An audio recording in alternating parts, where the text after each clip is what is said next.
17 Agustus 1945 Surabaya. Fakultas Ilmu Sosial dan Ilmu Politik dari Prodi Administrasi Negara, dan perkenalkan, nama saya Safira Kahtianggraini dengan NBI 11123000110. Perkenalkan, nama saya Alifian Yusifa dengan NBI 11123000103. Perkenalkan, nama saya Safa Dian Prasanti dengan NBI 11123000111. Pada tugas video ini, kami akan menjelaskan tentang materi hukum administrasi negara untuk memenuhi tugas UTS kuliah dengan dosen pengampu Bapak Edi Wahyudi, SH, MSI. Jadi yang pertama, kita akan membahas tentang definisi hukum administrasi negara. Definisi hukum administrasi negara adalah suatu cabang hukum publik yang mengatur hubungan antara negara dengan warga negara. Hukum administrasi negara juga berperan sebagai jembatan yang menghubungkan antara pemerintah dengan masyarakat. Hukum administrasi negara mengatur segala tindakan administratif yang dilakukan oleh pemerintah dalam menjalankan tugasnya. Dengan adanya hukum ini, maka 1. Terciptanya ketertiban dan kepastian hukum. 2. Mencegah penyalahgunaan kekuasaan. Yang ketiga, menjamin perlindungan hukum bagi masyarakat. Selain mengatur hubungan antara pemerintah dan masyarakat, hukum administrasi negara juga memiliki peran penting dalam pelaksanaan fungsi administrasi negara, yaitu yang 1. Memberikan dasar hukum bagi tindakan administratif. Yang kedua, menentukan prosedur pelaksanaan tindakan administratif. Yang ketiga, menjamin efisiensi dan efektivitas pelaksanaan tindakan administratif. Yang keempat, menjamin akuntabilitas pemerintah. Yang kedua, saya akan membahas tentang ruang lingkup hukum administrasi negara. Yang pertama, pembagian kewenangan. Di Indonesia, kita mengenal sistem pemisahan kekuasaan antara legislatif, eksekutif, dan yudikatif. Yang kedua, membuat kebijakan. Pemerintah membuat rencana pembangunan jangka panjang dan menengah untuk mencapai tujuan nasional. Pemerintah juga membuat berbagai peraturan undang-undang untuk mengatur berbagai aspek kehidupan masyarakat. Selain itu, pemerintah juga mengambil keputusan-keputusan penting dalam menjalankan pemerintahan. Yang ketiga, pelaksanaan kebijakan. Pemerintah melaksanakan berbagai program dan kegiatan untuk mencapai tujuan kebijakan. Pemerintah melakukan pengawasan terhadap pelaksanaan kebijakan untuk memastikan berjalan sesuai dengan rencana. Lalu, bagaimana sih hukum ini melindungi hak warga negara dari tindakan pemerintah yang sewenang-wenang? Hukum berperan sebagai landasan utama dalam melindungi hak warga negara. Hukum mengatur batas-batas kewenangan pemerintah. Pemerintah tidak dapat bertindak di luar batas yang telah ditetapkan oleh hukum. Hukum menjamin setiap warga negara diperlakukan secara adil dan sama di mata hukum, tanpa diskriminasi. Jika terjadi pelanggaran hak oleh pemerintah, warga negara memiliki akses untuk mengajukan gugatan dan memperoleh keadilan melalui lembaga peradilan. Hukum mendorong pemerintah untuk bertindak transparan dan akuntabel dalam menjalankan tugasnya. Hal ini mencegah terjadinya tindakan sewenang-wenang. Di sini saya akan menjelaskan mengenai sumber hukum administrasi. Sumber hukum administrasi ada dua, yaitu sumber hukum administrasi tertulis dan sumber hukum administrasi tidak tertulis. Di mana sumber hukum administrasi tertulis bisa dilihat dari 5 bagian. Yang pertama ada konstitusi atau Undang-Undang 1945. Yang kedua ada undang-undang. Undang-undang ini bisa dicontohkan dari UU nomor 30 tahun 2014 tentang administrasi pemerintahan. Ketiga ada peraturan pemerintahan. Peraturan pemerintahan ini bisa dilihat dari PP nomor 27 tahun 2014 tentang pengelolaan barang milik negara. Yang keempat ada keputusan presiden atau Kepres. Yang kelima ada peraturan menteri dan peraturan daerah atau Perda. Selanjutnya saya akan menjelaskan mengenai sumber hukum tidak tertulis. Sumber hukum tidak tertulis ada dua, yaitu sumber hukum kebiasaan administratif. Kebiasaan administratif adalah perilaku atau praktik yang dilakukan secara berulang-ulang dalam penyelenggaraan administrasi negara dan telah diterima sebagai kaidah hukum yang mengikat. Contoh dari kebiasaan administrasi ini bisa dilihat dari pelayanan publik. Dan yang kedua ada jurisprudensi. Jurisprudensi adalah putusan hakim terdahulu yang telah berkekuatan hukum tetap dan dijadikan pedoman oleh hakim lain untuk menyelesaikan perkara yang sama. Di sini saya akan menjelaskan prinsip-prinsip umum hukum administrasi. Yang pertama ada prinsip legalitas. Prinsip legalitas adalah semua tindakan administrasi negara harus berdasarkan hukum yang berlaku. Hal ini untuk mencegah tindakan sewenang-wenang dan melindungi hak individu. Tanpa dasar hukum, tindakan tersebut dianggap tidak sah. Contoh penerapan prinsip legalitas ini adalah penerbitan izin usaha. Jika kalian ingin menerbitkan izin usaha, harus berdasarkan peraturan yang sah, seperti adanya UU dan peraturan daerah yang berlaku. Yang kedua, ada prinsip diskresi.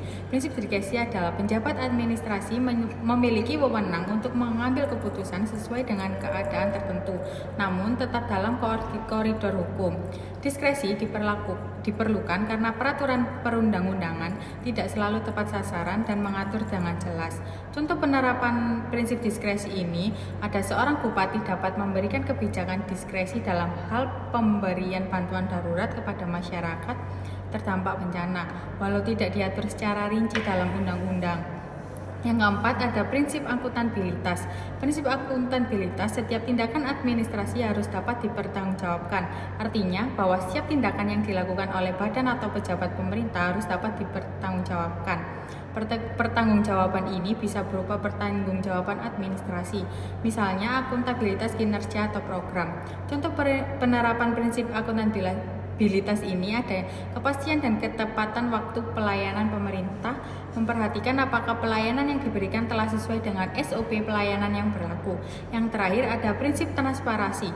Prinsip transparansi adalah semua keputusan administrasi negara harus dilakukan secara terbuka dan jelas bagi publik untuk memastikan bahwa keputusan tersebut dapat dipahami oleh publik. Contoh penerapan ini adanya pemerintah wajib memberikan informasi yang relevan secara tepat dan jelas kepada para pemangku kepentingan. Di sini saya akan menjelaskan tentang perbedaan hukum tata negara dan hukum administrasi negara. Hukum tata negara mengatur struktur dan fungsi lembaga-lembaga negara seperti Presiden, DPR, dan MPR. Sedangkan hukum administrasi negara mengatur pelaksanaan tugas pemerintah oleh aparatur negara dan hubungan dengan warga negara. Keterkaitan hubungan tata negara dan hukum administrasi, hubungan ini bisa dilihat dari hukum tata negara sebagai kerangka. Bisa dijelaskan bahwa hukum tata negara membentuk kerangka hukum tentang bagaimana lembaga negara harus dibentuk dan bagaimana kekuasaan mereka diatur.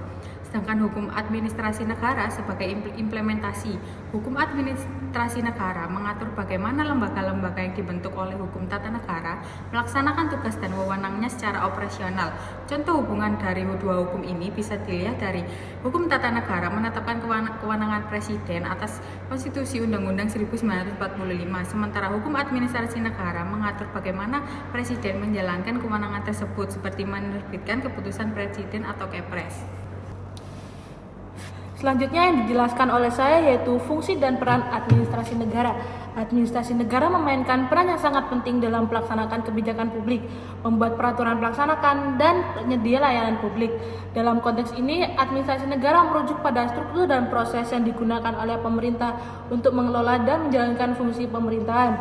Berikut adalah penjelasan tentang bagaimana administrasi negara berfungsi dalam ketiga aspek tersebut, yaitu yang pertama, pelaksanakan kebijakan. Proses kebijakan publik biasanya dimulai dengan identifikasi masalah dan analisis situasi. Administrasi negara berperan dalam mengumpulkan data, melakukan penelitian, dan memberikan masukan kepada pembuat kebijakan untuk merumuskan kebijakan yang efektif. Setelah kebijakan dirumuskan dan disetujui, administrasi negara bertanggung jawab untuk menerapkannya. Ini melibatkan perorganisasian sumber daya penugasan tugas kepada lembaga terkait dan menyusun rencana aksi untuk melaksanakan kebijakan. Yang kedua yaitu pembuatan peraturan pelaksanakan. Dengan adanya peraturan perundang-undangan, setelah kebijakan ditetapkan, administrasi negara harus membuat peraturan pelaksanakan yang mendetail untuk menjelaskan bagaimana kebijakan tersebut akan dilaksanakan. Ini biasanya dilakukan melalui peraturan pemerintah, keputusan menteri, atau instruksi teknis. Yang ketiga yaitu penyedia layanan publik. Jenis pelayanan publik dibagi menjadi dua, yaitu yang pertama layanan dasar. Administrasi negara bertanggung jawab untuk menyedia layanan dasar seperti pendidikan, kesehatan, transportasi, dan infrastruktur. Layanan ini sering sekali disediakan melalui lembaga pemerintah lokal atau nasional. Yang kedua yaitu layanan administratif. Selain layanan dasar, administrasi negara juga menyediakan layanan administratif seperti pendaftaran bisnis, pengeluaran izin, pelayanan publik lainnya. yang membantu masyarakat dalam kehidupan sehari-hari. Selanjutnya yang B, manajemen layanan administrasi negara harus memiliki sistem manajemen yang efisien untuk mengelola layanan publik. Ini termasuk pengelola sumber daya manusia, anggaran, dan teknologi informasi untuk meningkatkan efisiensi dan efektivitas layanan. Selanjutnya yaitu contoh spesifik peran administrasi negara dalam penerapan hukum, yaitu yang pertama sektor pendidikan, implementasi undang-undang sistem pendidikan nasional. Administrasi negara melalui Kemendikbud bertugas menegakkan undang-undang ini dengan menetapkan kurikulum nasional, akreditasi sekolah, dan pengawasan terhadap kualitas pendidikan. Yang kedua yaitu pengawasan sekolah swasta. Kemendikbud melakukan inspeksi rutin untuk memastikan bahwa sekolah swasta mematuhi standar pendidikan yang ditetapkan. Yang kedua yaitu sektor kesehatan. Pelaksanakan Undang-Undang Kesehatan, Kementerian Kesehatan menetapkan undang-undang ini dengan membuat regulasi terkait penyedia layanan kesehatan yang terjangkau dan berkualitas. Selanjutnya saya akan membahas tentang tantangan dalam pelaksanakan hukum administrasi negara. Pelaksanakan hukum administrasi negara seringkali dihadapkan pada berbagai tantangan yang dapat menghambat efektivitas dan efisiensi dalam penyelenggaraan pemerintah dan pelayanan publik. Berikut adalah penjelasan mengenai beberapa tantangan utama. Pertama yaitu birokrasi yang lambat. Penyebab birokrasi yang lambat disebabkan oleh berbagai faktor, antara lain prosedur yang rumit, banyaknya langkah dan dokumen yang perlu dalam proses administrasi dapat menyebabkan keterlambatan. Misalnya dalam pengajuan izin mendirikan bangunan atau IMB, pemohon harus melalui berbagai tahapan, termasuk pengajuan berkas, pemeriksa teknis, dan persetujuan dari beberapa instansi. Dampak birokrasi yang lambat yaitu keterlambatan pelayanan publik. Masyarakat mengalami kesulitan dalam mendapatkan layanan yang cepat dan efisien. Yang kedua yaitu penyalahgunaan wewenang. Penyalahgunaan wewenang terjadi ketika pejabat publik menggunakan kekuasaan untuk kepentingan pribadi atau kelompok tertentu. Beberapa bentuk penyalahgunaan wewenang meliputi korupsi, pengambilan keputusan yang tidak transparan untuk keuntungan pribadi, misalnya dalam bentuk suap atau gratifikasi. Dua yaitu nepotisme, penempatan orang-orang terdekat dalam posisi strategi tanpa mempertimbangkan kualifikasi dan kompetensi yang mengakibatkan rendahnya kualitas pelayanan publik. Dampak penyalahgunaan wewenang yaitu kerugian ekonomi. Korupsi dan penyalahgunaan wewenang dapat mengakibatkan kerugian finansial bagi negara dan masyarakat, seperti proyek-proyek infrastruktur yang tidak selesai atau berkualitas rendah. Yang terakhir yaitu kurangnya transparansi. Penyebab kurangnya transparansi disebabkan oleh sistem informasi yang tidak memadai. Banyak instansi pemerintah belum memiliki sistem informasi yang baik untuk menyimpan dan membagikan data kepada publik. Hal ini menghambat akses masyarakat terhadap informasi penting. Budaya tertutup. Beberapa instansi mungkin memiliki budaya kerja yang tertutup, di mana informasi dianggap sebagai rahasia dan tidak dibagikan oleh publik. Mengatasi tantangan dalam pelaksanakan hukum administrasi negara memerlukan pendekatan yang komprehensif dan kolaboratif. Melalui penyederhanaan birokrasi, pengawasan yang ketat, serta peningkatan transparansi diharapkan pelayanan publik dapat ditingkatkan, kepercayaan masyarakat terhadap pemerintah dapat diperbaiki, dan integritas institusi pemerintah dapat terjaga. Upaya ini bukan hanya bertanggung jawab pemerintah semata, tetapi juga memerlukan partisipasi aktif dari masyarakat untuk menciptakan pemerintah yang lebih baik. Dari penjelasan-penjelasan materi ini dapat disimpulkan bahwa hukum tata negara dan hukum administrasi negara saling berhubungan erat. Hukum tata negara memberikan kerangka dan kewenangan, sedangkan hukum administrasi negara mengatur pelaksanaan operasional kewenangan tersebut. Keduanya berfungsi bersama untuk memastikan pemerintahan berjalan dengan efisien, akuntabel, dan sesuai hukum. Sekian penjelasan materi dari kami pada hari ini. Semoga bermanfaat untuk kita semua. Maaf jika ada salah-salah kata. Terima kasih. Wassalamualaikum warahmatullahi wabarakatuh. Bye-bye. Kurang ceria gak sih?